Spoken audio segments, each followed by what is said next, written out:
take a look at how cloud computing resources are being used today and who they're being used by and how this is going to change. Talk a bit about technology and management pitfalls and what you can do to avoid them. And that's really tied into the fourth point, which is talking about some planning tasks you can carry out now and some ideas to get you going that will help you get real business value out of cloud-based resources.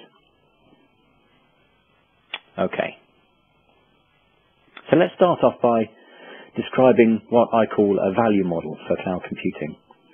This is a little different from many of the other ways you see people talk about cloud computing, but hopefully it will prove useful in helping you figure out what different vendors are offering you and how those things actually compare.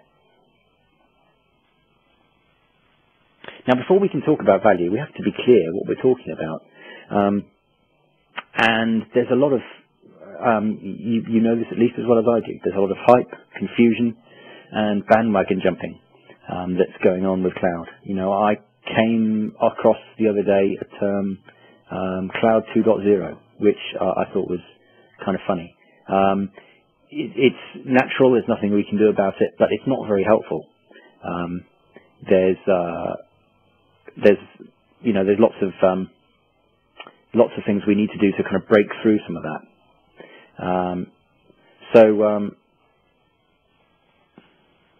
So you know, we need to clearly define cloud computing before we can clear about what its business value actually is.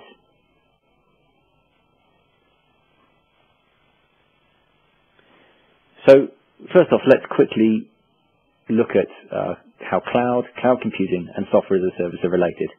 I'm not going to spend long on this because lots of people already do this, and you know, you see this everywhere. But I think the key thing I want to bring out is that what unites these three concepts, the cloud computing platforms, and software as a service offerings, is a shared philosophy. And that is a plug-in and go service. So, you know, the philosophy really springs from what people now call the cloud, or that is the internet. And that is, you know, with the internet, you plug in and go, and you get connectivity to internet-based resources. If you just excuse me 1 second, I'm getting some people raising their hands to indicate that there is an issue with the slide display. So if you just hold on 1 second.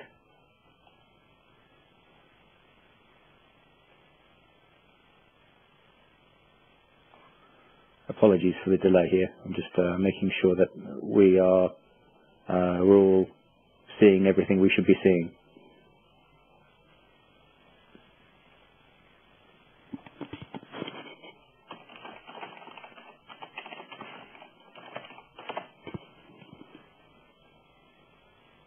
So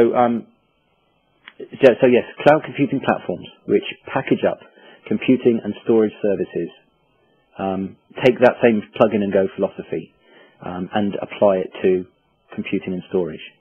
Software as a service packages up applications, again using that same shared philosophy of plug-in and go. But that is really where they end, where the association ends. These things are pretty different. And what I want to make clear is that throughout the rest of this talk, I'm really focusing on the middle piece, which is cloud computing platforms. So I'm not really going to talk much about software as a service, and I'm not really going to talk much about the cloud. Okay, really going to focus primarily on this middle piece, cloud computing platforms of various types and what they mean. Okay. So let's first off quickly look at cloud computing and where it comes from. Again, I'm not going to spend much time on this. Many of you will have seen things a little like this already. There are really four key initiatives that have come through historically that combine to create the environment we have today, which is fostering cloud computing. time-shared computing that was popular in the 1960s. That gave us the idea of build access to remote computing resources. The ASP and web hosting movement of the 1990s gave us the idea of access to software services over the internet, application services over the internet. Data center outsourcing, which has become so fashionable in the last couple of decades, has really made ideas around infrastructure SLAs and managed operations very, very well understood and popular. And the web services movement that's been going on since the mid-1990s has brought us the idea of distributed, standards-based computing and integration. And all of these things actually feed in to the same idea, which is they all come together to create the enablers for cloud computing. So we're not really talking about a complete revolution here. This is actually an evolution, absolutely. So let's dig into these value elements of cloud computing. I talked about a value model. So here we're focusing on the middle piece of that picture I showed a minute ago. We're focusing on computing and storage resources, providing an application platform. Okay, and there are three different